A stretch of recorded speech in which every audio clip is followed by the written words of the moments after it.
our format because I need to zoom in on us. People want to see us. Hersh, they want to know who we are. I mean, isn't this why we've been going live all these weeks? That's right. To I think make it's ourselves been months now, maybe 5 or 6 months that we've been at this. Anyway, for those of you who have not met us, I am Dr. Nancy Zare. I am the sales whisperer. And I am Hersh Rephun. I am the message therapist. And today's topic is the perfect fit client. Perfect fit client. So I think we need to start off with a definition. What is a perfect fit client? Well, that's a really good question, Nancy. You know, I think. Well, I need to add you to the stage. Say it again. I should be removing me, not you. The idea of perfection in any situation is almost a misnomer. You know, is it perfect? Is it the perfect fit? You know, but I think we do have styles, sensibilities, traits, a way of working that definitely fits with a certain type of client. And I've often said, when it comes to coaches and consultants, it's quite possible that the only difference. Whoa. Keep getting. This is the most. What's happening? Yeah, no, this is the most imperfect thing. All I have to do is slide my fingers and. Well, I know what's happening. What's happening here is that my background is my virtual background is not to my liking, and so it's conspiring. So we're doing something imperfect. It's imperfect,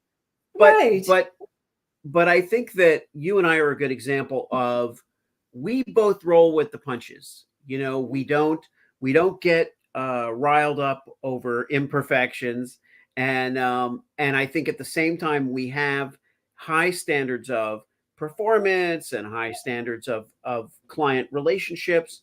Talk a little bit about how to find that client soulmate. Okay. So first I'm going to, again, go back to what is a perfect fit client, because I think the word perfect is it's a troublesome word. Obviously has many ways that people can define it. I've actually heard a better term, the right fit client. And right fit to me has a bit more latitude, because wouldn't you agree, Hersh, that there are many right fit clients rather than only one perfect client? Yeah. I mean, I made a kind of a lighthearted reference in my post this morning to the Yiddish word beshert, you know, to a predestined or preordained connection. And you're making a good point also, which is that, you know, there's a good fit, a right fit that works for both parties, that isn't necessarily true love between, you know, a client and a service provider. You know, it doesn't have to be that, because most people are going to work with more than one client. And I don't know about you, you can share your insights on this.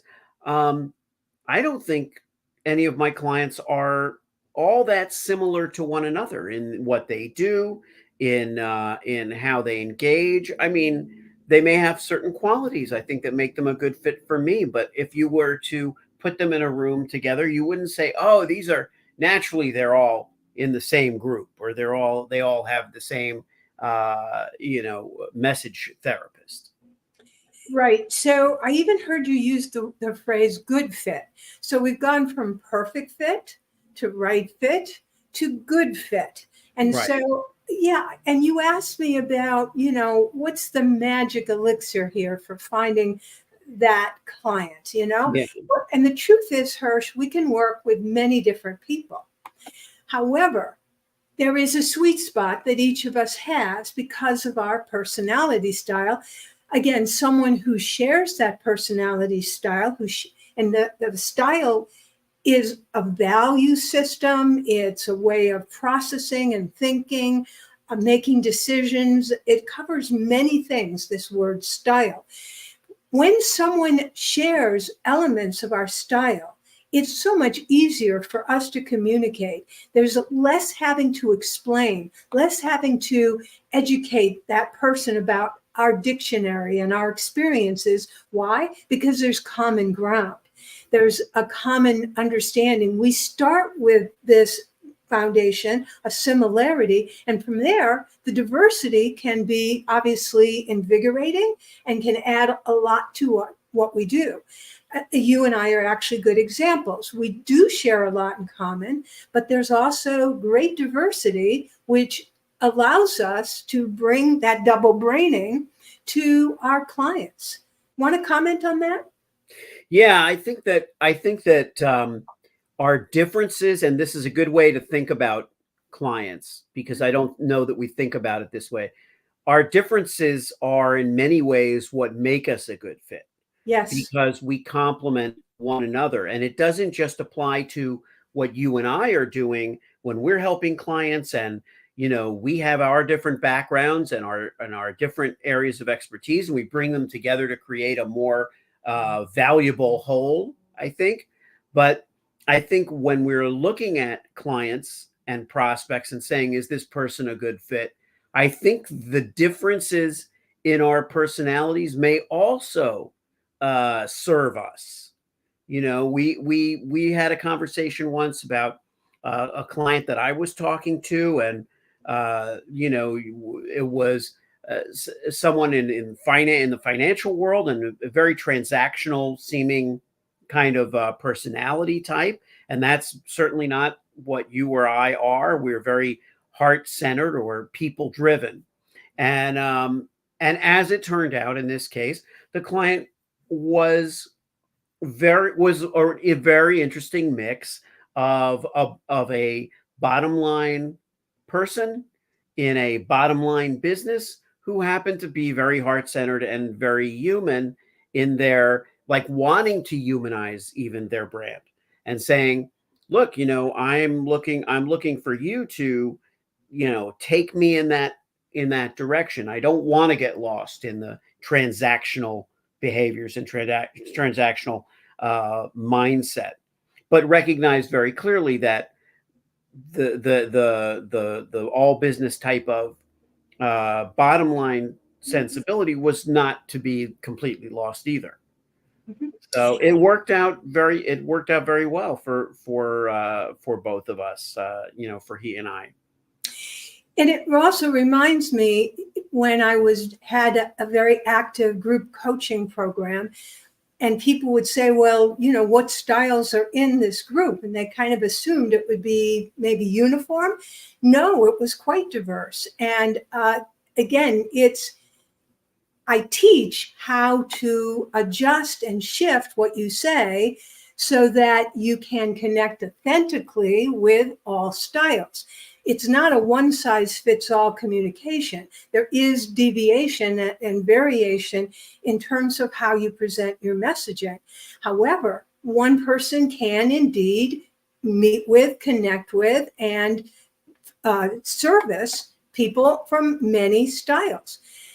It helps to know where the differences are as well as the similarities. And as you pointed out, there were some distinct differences in that particular client, which, I picked up by looking at the profile. And it was only until you spoke with him that the heart-centered, mission-driven piece came to fruition, because this is not how he presented himself. And by the way, that's a good thought to keep in mind for those of you looking at profiles, because everybody is trying to put their best foot forward. And hence, we are creating a persona that we want you to see and you to buy into when you view our material. And I do want to say something. We've talked about this as well, which is on a personal or professional level. For me, I'm realizing how important it is to hold on to an awareness of personality types and client personality and the match and the perfect fit. And the fact that we're having this conversation today isn't just because it's a good topic, but because it actually came up for me. And not in a specific instance, but in terms of my ability to connect with the right personality types for me. And I think sometimes we think that's a luxury in a way. We do outreach, we think it's a numbers game. This idea of the numbers game. That's something that I think we should touch on, because this idea that if you reach out to multitudes of people, you're going to find the right fit or the right we're thinking in those cases that the right fit means they need our services. That's not what the right fit is. Could you speak to that idea of the numbers game? Well, you got me smiling, of course, because you know that I am anti numbers game, unless you're talking about the numbers of the buying style, and then I am pro numbers game, because when that expression, sales is a numbers game, it refers to the idea that you start with 1,000 people in your sales funnel, your pipeline, whatever. And, we know that 3% is ready to buy right away, 7% it's top of mind, 90%, that's a big number. They're not ready, and therefore you have to nurture them. And so do you just focus on that 3%? Well, that means out of 1,000 people, you're going to get 3% maybe who are ready to buy today for your product or service. Well, that's what playing the numbers game is. If instead you focus on filling your pipeline with the right fit, not perfect, but right fit people, then right away, the numbers have shifted. Yes. You may not be getting 3% ready to buy today, because you may again have mostly 90% who need the education, need the hand holding, need the connection with you.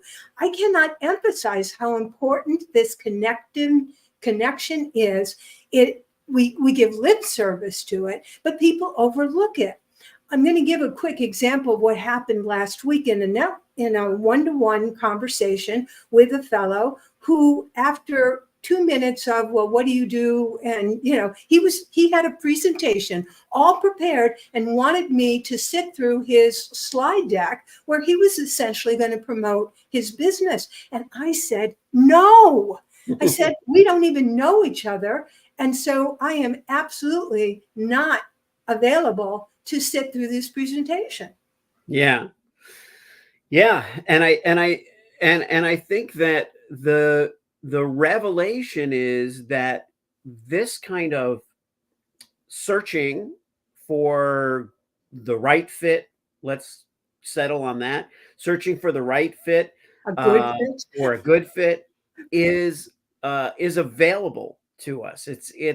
It's something that obviously we're kind of promoting the fact that together we do this, but the idea that it's even possible is something that people have to start paying attention to. And there's a more global reason for that, which is I my professional opinion is that there's going to be a backlash to AI lead generation, outreach, growth. Not an anti-AI stance in general, just that people are so concerned that when they are hearing from other people, they are not hearing from real people. Yeah. And we are, all of us, gun shy. Yeah. So and it's become to the point where you can be having an exchange with someone on LinkedIn and they will say, well, assuming you're a real person, but not even taking offense at it, just saying, assuming you're a real person, maybe we could have a conversation about it, and you're like, yeah, I am a real person. I understand why you would say that. And I've tried it the other way as well. I've tried taking my message and letting AI kind of work with it and take what I'm saying and try to understand me and replicate my voice so that I can reach more people. And then I would go in when it's feasible. But I'm just not I'm just not super impressed with the ability of AI at this point. And I prefer to use AI. Well, like I think I mentioned this. Roy Vela, a colleague of mine, knows a great deal about AI and says, look, there you can use declaratory Mhm. AI. You can say, here I'm having my AI do this, or here, this is my AI, or you use it behind the scenes to improve your content or whatever it might be. That's all fine. I think representationally, it's much better uh, to really get in there and somehow roll your sleeves up and just narrow the funnel at the beginning, at the top of the funnel. Yes, and you said something important, and it fits in with Yes Brand. AI knowing your voice. You see, this is where human beings come into play. Because if you don't know your voice, AI isn't going to figure it out. Yeah. You could feed in that information, and then AI becomes a tool that can serve you.